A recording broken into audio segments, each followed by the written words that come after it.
Ayan po guys, ang aming mababait na pusa. Ayan. Ayan oh. Ayan sila, ang ganda ng kanilang pahinga guys. Ayan. Dahil sobrang init, ayan, lumabas po ang aming mapusa. Nandito din sa aming pinagtatambayan sa silong po ng mangga. Ayan po ang aming cute na mga pusa guys. Ayan. 3 lang po ang nakalabas guys. Hindi pa po nakalabas yung pusang Persian. Ayan.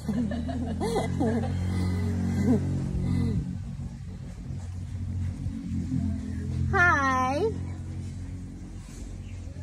Hello. Hi. Presko kasi dito sa guys, sa baba kasi po.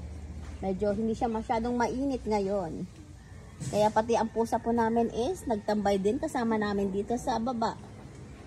Ayan po guys. Thank you guys for watching. Bye.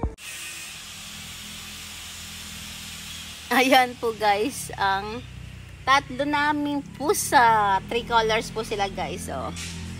2 yung 3 colors. Ayan. Tapos, ayan. Yung ibang pusa po, nandun pa sa may, guys, sa loob. Yung mga Persian.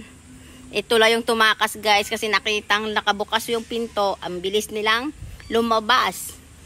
Kaya yung naiwan po guys, doon sa loob, mga Persian cat po guys. Ayan, ang aming cutie pusa. Ayan. Thank you guys for watching. Bye.